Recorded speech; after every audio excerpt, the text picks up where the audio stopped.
বৃষ্টি মাথায় নিয়ে জাতীয় স্মৃতিসৌধে প্রধান উপদেষ্টা ডক্টর মোহাম্মদ ইউনূস সহ 14 সদস্যের শ্রদ্ধা, ভাষা শহীদদেরও স্মরণ, তারুণ্য আর অভিজ্ঞতার মিশেলে আগামীর বাংলাদেশ গড়ার প্রত্যয়। অন্তর্বর্তী সরকারের দপ্তর বন্টন, নাহিদ তথ্য প্রযুক্তি এবং আসিফ ক্রীড়া মন্ত্রণালয়ের উপদেষ্টা, স্বরাষ্ট্রের দায়িত্বে এম শাখাওয়াত, আসিফ নজরুল পেলেন আইন।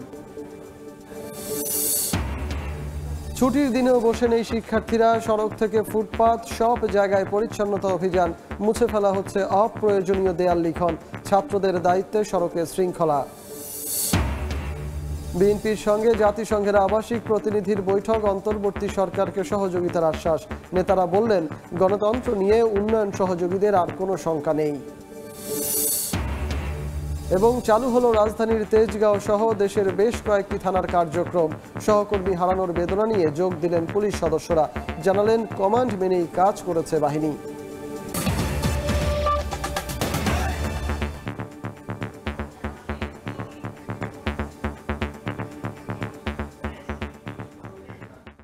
আমন্ত্রণ সময় সংবাদের নিয়মিত আয়োজন। বিভাগীয় সময়ে থাকছি সপ্তাহের 7 দিন ভিন্ন ভিন্ন বিভাগের সংবাদ নিয়ে।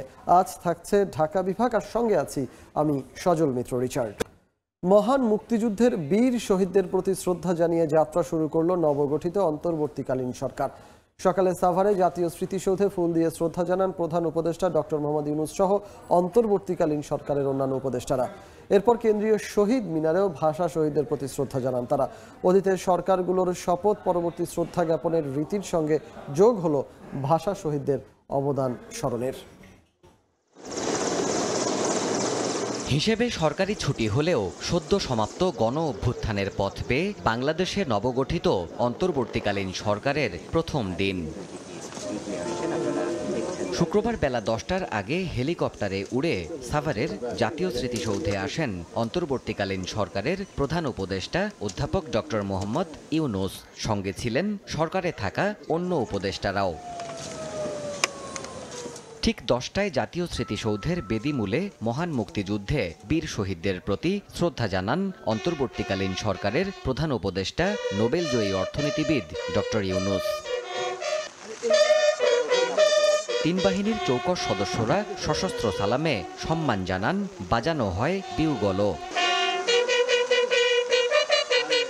গুরুত্বপূর্ণ এই রাষ্ট্রাচারের মধ্যেই আকাশ ভেঙে নামে শ্রাবণধারা। আকস্মিক বৃষ্টির মধ্যেই নীরবে দাঁড়িয়ে শ্রদ্ধা জানান প্রধান উপদেষ্টা। এরপর অন্তর্বর্তীকালীন সরকারে শপথ নেয়া অন্যান্য উপদেষ্টাদের নিয়ে আবারও শ্রদ্ধা জানানো হয় শহীদদের প্রতি। রীতি অনুযায়ী স্মৃতিসৌধের পরিদর্শন বইতে নিজের মন্তব্য লেখেন অন্তর্বর্তীকালীন সরকারের প্রধান উপদেষ্টা। এ সময় উপস্থিত ছিলেন 3 বাহিনী ও পুলিশ প্রধান, মন্ত্রিপরিষদ সচিব সহ ঊর্ধ্বতন সামরিক বেসামরিক কর্মকর্তারা। পরে হেলিকপ্টারেই ঢাকায় ফেরেন প্রধান উপদেষ্টা সহ অন্য নীতি নির্ধারকরা। যে মিনার থেকে সর্বত্র ছড়িয়ে পড়েছিল রাষ্ট্র সংস্কারে দ্রোহের ডাক, যেখান থেকে ঘোষিত হয়েছিল সরকার পতনের 1 দফা দাবি, সেই স্মৃতির মিনারে ছুটে যান অন্তর্বর্তীকালীন সরকারের উপদেষ্টারা। অতীতের সরকারগুলোর শপথ পরবর্তী শ্রদ্ধা জানানোর রীতির সঙ্গে যোগ হল ভাষা শহীদদের অবদান স্মরণেরও। 52তে প্রাণ বিসর্জন দেয়া ভাষা শহীদদের প্রতি শ্রদ্ধা জানানোর সময়ও অগ্রভাগে দেখা গেছে নীতি নির্ধারকদের চেয়ারে বসা বিপ্লবী ছাত্র প্রতিনিধিদের। শ্রদ্ধা জানানোর রাষ্ট্রীয় এই 2টি কর্মসূচির মাধ্যমেই অন্তর্বর্তীকালীন সরকারে থাকা নতুন নীতি নির্ধারকরা দেশ পরিচালনার কর্মকাণ্ড আনুষ্ঠানিকভাবে শুরু করলেন। দেবাশিস রায়, সময় সংবাদ, ঢাকা। তারুণ্য অভিজ্ঞতার সমন্বয়ে বাংলাদেশকে নতুন করে সাজানো হবে বলে জানিয়েছেন অন্তর্বর্তীকালীন সরকারের উপদেষ্টারা। ছাত্র জনতার প্রতিনিধি নাহিদ ইসলাম ও আসিফ মাহমুদ সজীব ভুইয়া বলেন, খুব শিগগিরই শৃঙ্খলা ফিরিয়ে আনা হবে বিশ্ববিদ্যালয়ের হলগুলোতে। ছাত্রদের নেতৃত্ব জনগণ কিন্তু মেনে নিয়েছে, তো সেই দিক থেকে আমরা তারুণ্য এবং অভিজ্ঞতার সংমিশ্রণে অন্তর্বর্তীকালীন সরকারটি গঠিত হয়েছে। আমরা আশা করব যে আমাদের যারা সিনিয়র সিটিজেন নাগরিক সমাজ তাদের অভিজ্ঞতা, গ্রহণযোগ্যতা এবং একই সাথে আমাদের যে তারুণ্যের শক্তি, এই উভয় মিলে আমরা বাংলাদেশ রাষ্ট্রটাকে আবার নতুন করে সাজাতে পারব। অনেকগুলো রিফরমেশনের কথা আমরা বলেছি, গণঅভ্যুত্থানের আগেও বলেছি, পরেও বলছি। এই রিফরমেশনগুলো আমাদেরকে করতে হবে, সেটা আমরা যত দ্রুত সময়ের মধ্যে সম্ভব রিফরমেশনগুলো করে রাষ্ট্রীয় সকল প্রতিষ্ঠানকে একটি সুন্দর সুশৃঙ্খল ব্যবস্থার মধ্যে নিয়ে আসার মাধ্যমে একটি সুষ্ঠু ও নিরপেক্ষ নির্বাচন প্রদানের মাধ্যমে গণতান্ত্রিক সরকারের হাতে ক্ষমতা হস্তান্তরের মধ্যে দিয়ে আমরা এই সরকারের সময় শেষ করব। দায়িত্ব বন্টন হয়েছে অন্তর্বর্তীকালীন সরকারের 13 উপদেষ্টার। প্রধান উপদেষ্টা ডক্টর মোহাম্মদ ইউনূস পেয়েছেন প্রতিরক্ষা সহ 27টি মন্ত্রণালয়ের দায়িত্ব। অর্থ মন্ত্রণালয়ের দায়িত্ব পেয়েছেন বাংলাদেশ ব্যাংকের সাবেক গভর্নর সালেউদ্দিন আহমেদ। আইন মন্ত্রণালয় ডক্টর আসিফ নজরুল এবং স্বরাষ্ট্রের দায়িত্ব পেয়েছেন ব্রিগেডিয়ার জেনারেল অবসরপ্রাপ্ত এম শাখাওয়াত হোসেন। বৈষম্য বিরোধী ছাত্র আন্দোলনের 2 সমন্বয়কের মধ্যে নাহিদ ইসলাম ও আসিফ মাহমুদ পেয়েছেন যথাক্রমে তথ্য প্রযুক্তি ও ক্রীড়া মন্ত্রণালয়ের দায়িত্ব। বৃহস্পতিবার রাতে শপথের মাধ্যমে শান্তিতে নোবেলজয়ী ডক্টর মোহাম্মদ ইউনূসের নেতৃত্বে পথ চলা শুরু হয় অন্তর্বর্তীকালীন সরকারের। শুক্রবার দুপুরে প্রধান উপদেষ্টা সহ 13 উপদেষ্টার দায়িত্ব বন্টন করে প্রজ্ঞাপন জারি করে মন্ত্রিপরিষদ বিভাগ। প্রধান উপদেষ্টা অধ্যাপক ডক্টর মোহাম্মদ ইউনূস দায়িত্ব পেয়েছেন প্রতিরক্ষা, সড়ক পরিবহন, সেতু মন্ত্রণালয়, তথ্য, বিদ্যুৎ, জ্বালানি, বাণিজ্য সহ 27টি মন্ত্রণালয়ের। মন্ত্রিপরিষদ বিভাগের দায়িত্বও রয়েছে তার হাতেই। বাংলাদেশ ব্যাংকের সাবেক গভর্নর সালেউদ্দিন পেয়েছেন অর্থ মন্ত্রণালয়ের দায়িত্ব। আইন মন্ত্রণালয়ের দায়িত্ব দেওয়া হয়েছে ঢাকা বিশ্ববিদ্যালয়ের আইন বিভাগের অধ্যাপক ডক্টর আসিফ নজরুলকে। সাবেক নির্বাচন কমিশনার ও নিরাপত্তা বিশ্লেষক ব্রিগেডিয়ার জেনারেল অবসরপ্রাপ্ত এম শাখাওয়াত হোসেন পেয়েছেন স্বরাষ্ট্র মন্ত্রণালয়ের দায়িত্ব। পরিবেশবিদ সৈয়দা রিজওয়ানা হাসানকে দেওয়া হয়েছে পরিবেশ মন্ত্রণালয়ের দায়িত্ব। মানবাধিকার সংগঠন অধিকারের সম্পাদক আদিলুর রহমান খান দায়িত্ব পেয়েছেন শিল্প মন্ত্রণালয়ের। তত্ত্বাবধায়ক সরকারের সাবেক উপদেষ্টা সাবেক অ্যাটর্নি জেনারেল হাসান আরিফ পেয়েছেন স্থানীয় সরকার মন্ত্রণালয়ের দায়িত্ব। পররাষ্ট্র মন্ত্রণালয়ের দায়িত্ব পেয়েছেন মন্ত্রণালয়টির সাবেক সচিব তৌহিদ হোসেন। ফরিদ আক্তারকে দেওয়া হয়েছে মৎস্য ও প্রাণী সম্পদ মন্ত্রণালয়। ধর্ম মন্ত্রণালয়ের দায়িত্ব দেওয়া হয়েছে হেফাজতে ইসলামের সাবেক নেতা আফমো খালিদ হোসেনকে। নূরজাহান বেগম পেয়েছেন স্বাস্থ্য মন্ত্রণালয়ের দায়িত্ব। সমাজ কল্যাণ মন্ত্রণালয়ের দায়িত্ব পেয়েছেন শারমিন মুর্শিদ। বৈষম্য বিরোধী ছাত্র আন্দোলনের সমন্বয়ক নাহিদ ইসলামকে দেওয়া হয়েছে তথ্য প্রযুক্তি মন্ত্রণালয়ের দায়িত্ব। আরেক সমন্বয়ক আসিফ মাহমুদ সজীব ভুঁইয়া পেয়েছেন যুব ও ক্রীড়া মন্ত্রণালয়ের দায়িত্ব। আফজাল হোসেন, সময় সংবাদ। ছুটির দিনেও বসে নেই শিক্ষার্থীরা। নিয়ন্ত্রণ করছে রাজধানীর সড়কের ট্রাফিক ব্যবস্থাপনা। একই সঙ্গে চলছে পরিচ্ছন্নতা কার্যক্রম। শুধু তাই নয়, বিজ্ঞাপন, ব্যানার, ফেস্টুন অপসারণ সহ মুছে ফেলছে অপ্রয়োজনীয় দেয়াল লিখন। তোহা খান তামিমের রিপোর্ট। নোংরা আর অপরিচ্ছন্নতার বিপরীতে শুভ্রতার ছোঁয়া। একই সঙ্গে চলছে রংতুলির আঁচড়ে নানা রকম কথন লেখা। কোথাও স্থান পেয়েছে দেশের মানচিত্র, কোথাও আবার লাল সবুজের প্রিয় পতাকা। বাদ যায়নি আন্দোলনে হারিয়ে যাওয়া সেই মুগ্ধর গল্প। শুক্রবার ছুটির দিনে ফুটপাত থেকে শুরু করে সবখানেই চলছে পরিচ্ছন্নতা কার্যক্রম। সড়ক লাগোয়া দেয়ালে সাঁটানো অপ্রয়োজনীয় বিজ্ঞাপন, বিলবোর্ড অপসারণ আর নানা রকম অপ্রয়োজনীয় স্লোগান মুছে ফেলে সৌন্দর্য বৃদ্ধি করছেন শিক্ষার্থীরা। দেশ সংস্কারের অংশ হিসেবে এই কার্যক্রমে অংশ নিতে পেরে গর্বিত তারা। বিউটিফিকেশন কোনো ব্যাপার না, সরকার চাইলেই যে কোনোভাবে সবকিছুর দেখভাল করতে পারে, যেখানে সৌন্দর্যটা মেনটেন করতে পারবে। বাংলাদেশটাকে পুরো একদম সংস্কার করে ফেলবো। এক একজন হচ্ছে এক একটা পেইন্ট করতেছে, কেউ মেধার বিজয় লিখতেছে, কেউ হচ্ছে আমাদের স্বাধীনতা লিখতেছে। এদিকে রাজধানীর বিভিন্ন সড়ক দখল করে দাঁড়িয়ে থাকা গণপরিবহনগুলো শৃঙ্খলার মধ্যে আনতে কাজ করছেন শিক্ষার্থীরা। জোরদবস্তি নয়, সচেতনতা বৃদ্ধি তাদের একমাত্র লক্ষ্য। চেষ্টা করছি যে যাতে পুলিশ আবার ব্যাক করলো তারা যাতে তাদের কাজটা ঠিকমতো করতে পারে। আমরা যেটা করছি তাদের কাছে হয়তো একটু রিকোয়েস্ট করছি, আমরা তাদেরকে বোঝানোর চেষ্টা করছি যে দেখেন, দেশটা আমরা যেহেতু নতুনভাবে হয়তো স্বাধীন করেছি বা সংস্কারের দায়িত্ব নিয়েছি, তো এটা আমাদেরই দায়িত্ব এটাকে আবার ঠিক করে আনার। জনগণ অনেক ভালোভাবে আমাদের কোঅপারেট করছে। শিক্ষার্থীরা জানিয়েছেন ট্রাফিক বিভাগের কার্যক্রম শুরু হওয়ার আগ পর্যন্ত এ কর্মসূচি চলমান থাকবে। তোহা খান তামিম, সময় সংবাদ, ঢাকা। সাভার অঞ্চলে সড়কে শৃঙ্খলা ফেরাতে কাজ করছে শিক্ষার্থীরা। এই মুহূর্তে সেখানে আছেন আমাদের সহকর্মী মোজাফফর হোসেন জয়। সরাসরি চলে যাব তার কাছে। জয়, চন্দ্রা মহাসড়কের পল্লী বিদ্যুতে আমরা দেখতে পাচ্ছি যে এই সকাল থেকেই শিক্ষার্থীরা রোদ বৃষ্টি উপেক্ষা করে কিন্তু মহাসড়কে যে যান চলাচল করছে সেই যান চলাচল শৃঙ্খলা আনতে কিন্তু পর্যাপ্ত পরিমাণে পরিশ্রম করে যাচ্ছে। আপনি জানেন যে দীর্ঘ কয়েকদিন ধরে যে বিশৃঙ্খল অবস্থা পরে বিরাজ করছিল, বিশেষ করে যে অন্তর্বর্তীকালীন সরকার গঠন হওয়ার পর থেকে আজকে থেকে আমরা যেটি দেখছি যে পুরোপুরি কিন্তু মহাসড়কে যান চলাচল শুরু করেছে। আজকে শুক্রবার বন্ধের দিনও কিন্তু শিক্ষার্থীরা কিন্তু সকাল থেকেই মহাসড়কে অবস্থান নিয়ে তারা যান চলাচল শৃঙ্খল আনতে কিন্তু পরিশ্রম করে যাচ্ছে। শুধু তাই নয়, শিক্ষার্থীরা অতিরিক্ত হিসেবে তারা কিন্তু ড্রাইভার বা চালক যদি সিট বেল্ট না বেঁধে থাকে তাদেরকে সতর্ক করে দিচ্ছেন এবং সিট বেল্ট বেঁধে দেওয়ার পরে তারা কিন্তু গাড়িগুলো ছেড়ে দিচ্ছেন। এবং বিশেষ করে পরিবহনের পাশাপাশি আপনার যে রিক্সা বা অটো রিক্সা রয়েছে সেগুলোকেও তারা শৃঙ্খলভাবে চলাচল করার জন্য সহযোগিতা করছেন। আমরা এখানে দেখতে পাচ্ছি প্রায় হাজার হাজার শিক্ষার্থী কিন্তু সড়কে অবস্থান নিয়ে যানবাহনগুলোকে সঠিকভাবে পরিচালনা করার জন্য কিন্তু তারা শ্রম দিয়ে যাচ্ছেন। একই সাথে কিন্তু একটি জিনিস খুব দেখার মতো জিনিস, সেটি হচ্ছে যে সড়কের দুই পাশ দিয়ে যে সাদা মাঝখান দিয়ে যে সাদা বর্ডার টেনে দেওয়া হয়েছে সেই বর্ডার যাতে ক্রস না করে সেখানেও কিন্তু শিক্ষার্থীরা তাদেরকে বোঝাচ্ছেন। এবং যারা যারা মূলত বিশেষ করে মোটরসাইকেল আরোহী রয়েছেন, যে মোটরসাইকেলগুলো চলাচল করছে তাদের যদি হেলমেট না থাকে সেক্ষেত্রে তাদেরকে বুঝিয়ে দিচ্ছেন, প্রথমবারের মতো সতর্ক করে দিচ্ছেন। আমরা অনেকটাই দেখছি যে আপনারা দেখতে পাচ্ছেন যে মহাসড়কে কিন্তু বিশেষ করে স্কুল কলেজ এবং বিশ্ববিদ্যালয়ের শিক্ষার্থীরা স্বেচ্ছায় শ্রম দিচ্ছেন এবং অনেকটাই কিন্তু আনন্দিত মুখরিত হয়ে তারা এই শ্রম দিয়ে যাচ্ছেন। এবং তাদের সাথে কথা বলে যেটি জানতে পেরেছি যে তারা চাচ্ছেন যে নিয়ম তারা তৈরি করে যাচ্ছেন সেই নিয়ম যাতে বলবৎ থাকে এবং সুশৃঙ্খলভাবে যে এখন গাড়ি চলাচল করছে সেটি কিন্তু তারা বলবৎ রাখার জন্য একটি উদাহরণ সৃষ্টি করে যাচ্ছেন বলে আমাদেরকে জানিয়েছেন। তো মূলত মহাসড়কে যান চলাচলের শৃঙ্খলা আনতে এবং যান চলাচল সঠিকভাবে চলাচল করার জন্য সহযোগিতা করে যাচ্ছেন স্কুল কলেজ এবং বিশ্ববিদ্যালয়ের শিক্ষার্থীরা। সাভারের নবীনগর চন্দ্রা মহাসড়ক থেকে শিক্ষার্থীদের কার্যক্রম পরিচালনা এই ছিল আমার কাছে সর্বশেষ তথ্য। সাভার থেকে আমাদের সঙ্গে যুক্ত অন্তর্বর্তীকালীন সরকারকে সব ধরনের সহযোগিতার আশ্বাস দিয়েছে জাতিসংঘ। এজন্য বিভিন্ন রাজনৈতিক দল ও সুশীল সমাজের সঙ্গে কথা বলছে সংস্থাটি।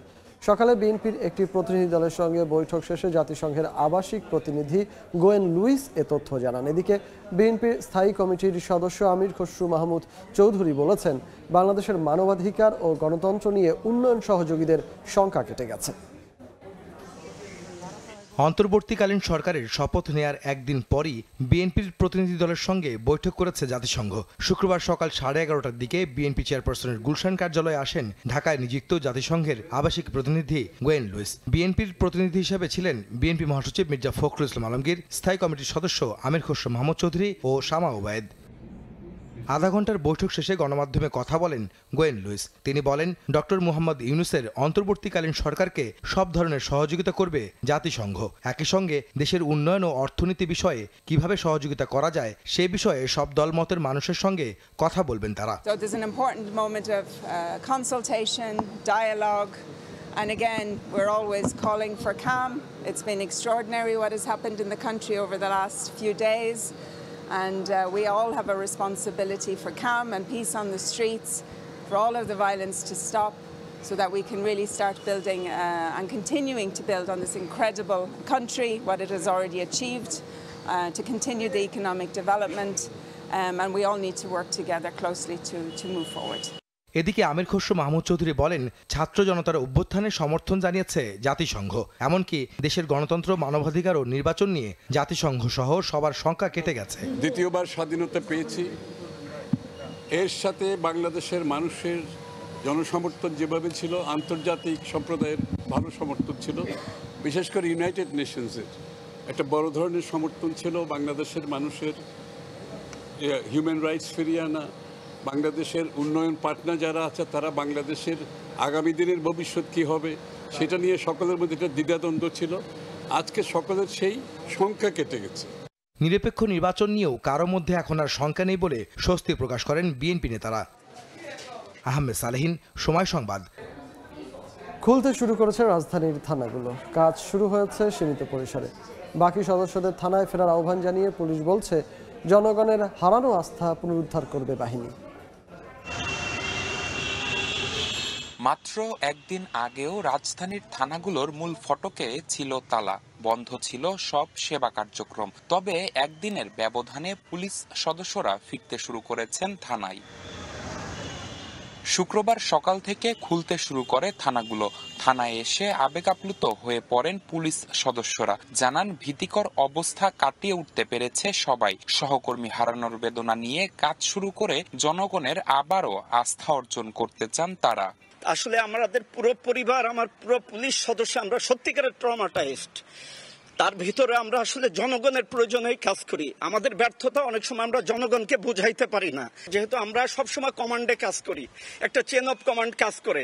আমরা এর আগেও যা করছি অর্ডারে করছি, আজকেও অর্ডার করেছে, তাই আমি থানায় চলে আসছি। সকল স্থানীয় যারা তেজগাঁর যত জনগণ আছেন, যারা আমাদের যারা সম্মানিত যারা সিটিজেন আছেন, তাদের কাছে আমি রিকোয়েস্ট করব যে আপনারা তেজগাঁ থানায় আসেন।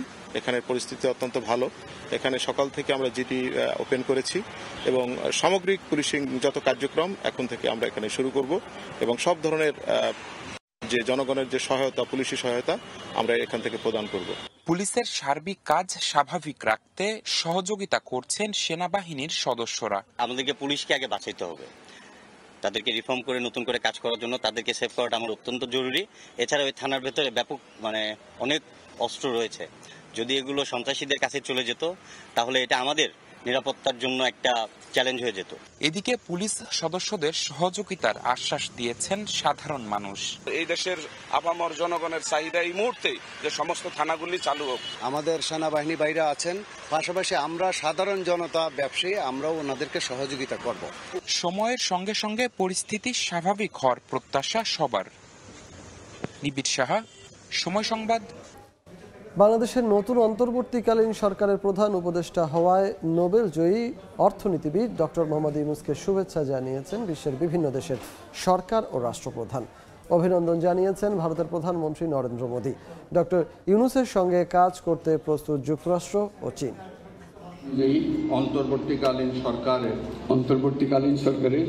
অন্তর্বর্তীকালীন সরকারের প্রধান হিসেবে শপথ নেয়ার পর থেকেই শুভেচ্ছায় ভাসছেন ডক্টর মোহাম্মদ ইউনূস। নোবেলজয়ী এই অর্থনীতিবিদকে স্বাগত জানিয়েছেন বিশ্বের বিভিন্ন দেশের সরকার ও রাষ্ট্রপ্রধান। বৃহস্পতিবার শপথের পরপরই প্রথম দেশ হিসেবে ডক্টর ইউনূসকে শুভেচ্ছা জানান ভারতের প্রধানমন্ত্রী নরেন্দ্র মোদী। দ্রুত বাংলাদেশ স্বাভাবিক অবস্থায় ফিরে আসবে বলে আশা প্রকাশ করেন তিনি। অভিনন্দন জানান পশ্চিমবঙ্গের মুখ্যমন্ত্রী মমতা বন্দ্যোপাধ্যায়ও। একসঙ্গে কাজ করার আশা প্রকাশ করেন তৃণমূল এই নেত্রী। একই দিন বাংলাদেশের অন্তর্বর্তীকালীন সরকারকে শুভেচ্ছা জানিয়েছে যুক্তরাষ্ট্র। সাম্প্রতিক সহিংসতা বন্ধে ডক্টর ইউনূসের আহ্বানকে স্বাগত জানিয়েছেন দেশটির পররাষ্ট্র দফতরের মুখপাত্র Matthew Miller. Our Charge of Affairs attended the swearing in of the president today, and we welcome Dr. Yunus's call for an end to the recent violence, and we stand ready to work with the interim government and Dr. Yunus as it charts a democratic future for the people of Bangladesh. বাংলাদেশের নতুন প্রশাসনের সঙ্গে কাজ করতে আগ্রহী ইউরোপীয় union ও EU এর পররাষ্ট্রনীতি বিষয়ক প্রধান জোসেফ বোরেল বলেন, গণতান্ত্রিক ক্ষমতা হস্তান্তরের জটিল এ কাজে বাংলাদেশকে সহায়তা করা হবে। অন্যদিকে বাংলাদেশের সঙ্গে সহযোগিতা বাড়াতে কাজ করার কথা জানিয়েছে চীন। শুভেচ্ছা তালিকায় নাম রয়েছে তুরস্কেরও। প্রধান উপদেষ্টা হিসেবে ইউনূসের সাফল্য কামনা করেছে আঙ্কারা। মৌসুমী সাথী, সময় সংবাদ। বিভাগীয় সময় আরেকবার। শিক্ষার্থীদের বাজার তদারকির সুফল পাচ্ছেন ক্রেতা বিক্রেতারা। চাঁদাবাজি বন্ধে তাদের কঠোর অবস্থানের মুখে কমেছে বেশিরভাগ পণ্যের দাম। ক্রেতা বিক্রেতা, পণ্যের সরবরাহ সবকিছু আগের মতোই আছে রাজধানীর কারওয়ান বাজারে। শুধু নতুনভাবে যোগ হয়েছে চাঁদাবাজির চাপমুক্ত স্বস্তির পরিবেশ। কারণ এবার বাজার কাঠামো সংস্কারে শুরু হয়েছে এক নতুন আন্দোলন, যার নেতৃত্ব দিচ্ছেন রাজনৈতিক ক্রান্তিকাল উত্তরণে এগিয়ে আসা সেই বৈষম্য বিরোধী শিক্ষার্থীরা। শুক্রবার সকাল থেকে বিভিন্ন বাজারে দেখা মিলেছে তাদের সরব উপস্থিতি, যারা বন্ধ করতে চান পরিবহন সহ সব ধরনের চাঁদাবাজি। আমরা সাধ্যমতো চেষ্টা করব যাতে দ্রুত সম্ভব যেন সমস্যাগুলো আমরা সমাধান করতে পারি। ভোক্তাদের তেমন কোনো অভিযোগ আপাতত পাচ্ছি না যে দাম বেশি, খুব বেশি এরকমটাও না। চাঁদাবাজির বিরুদ্ধে দেশব্যাপী শিক্ষার্থীদের শক্ত অবস্থানের প্রভাবও পড়েছে বাজারে। সাপ্তাহিক ছুটির দিনে তাই ক্রেতারা জানালেন বেশিরভাগ দরকারি পণ্য তুলনামূলক কম দামে কিনতে পারার স্বস্তির কথা। বাজারে দাম কিছুটা হলেও কমছে। আশা করা যায় যে আস্তে আস্তে পুরোপুরি হয়তো নিয়ন্ত্রণে আসতে পারে। আজকে আমি কিনছি 2 কেজির উপরে মাছ 380 টাকা দিয়ে, সেহেতু অনেক কমই।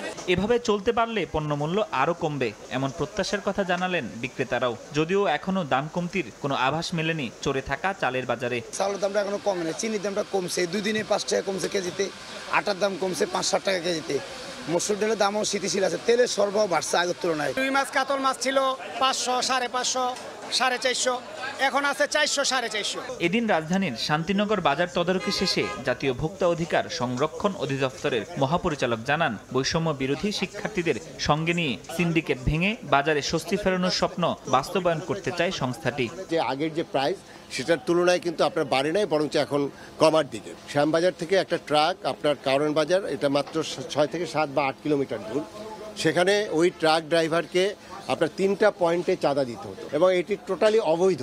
স্বস্তি ফেরা রাজধানীর বাজারের বিক্রেতারা জানান, প্রতি কেজি ব্রয়লার মুরগি বিক্রি হচ্ছে 170 টাকায়, আর 145 টাকায় নেমেছে ডিমের ডজন। ফরহাদুর রহমান, সময় সংবাদ, ঢাকা।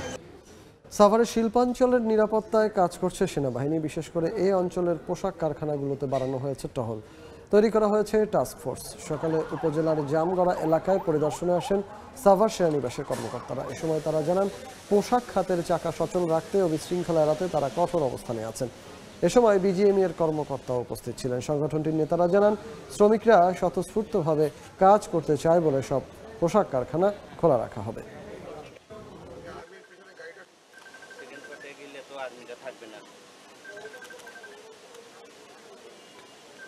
প্রতিটি টাস্ক ফোর্স প্রতিটি সেক্টর ভাগ করে নিয়েছে, সেই সেক্টর অনুযায়ী আমরা জোন ভিত্তিক টহল পরিচালনা করছি। আমাদের মেইন উদ্দেশ্য হলো যেটা বাহ্যিক নিরাপত্তা আমরা এনভায়রনমেন্ট সৃষ্টি করব, এবং এনভায়রনমেন্টটা যখন তৈরি হবে তখন সকল কলকারখানা চালু হয়ে যাবে এবং সবাই আনন্দ ফুর্তি নিয়ে কাজ করতে পারবে। বিভাগীয় সময়ের শীর্ষ সংবাদগুলো জানিয়ে দিচ্ছি আরেকবার।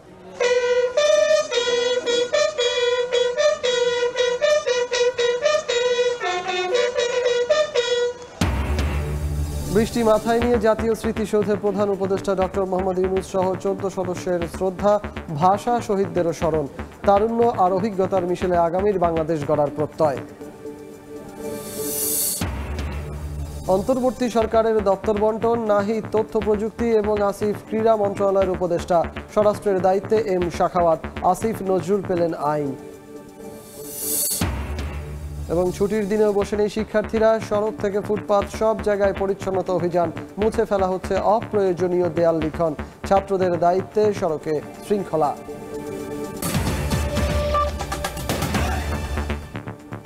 এই ছিল বিভাগীয় সময়ে। আগামীকাল থাকবো চট্টগ্রাম বিভাগের আয়োজন নিয়ে। এরপর দেখবেন আন্তর্জাতিক সময়। সঙ্গে থাকুন সময়ের।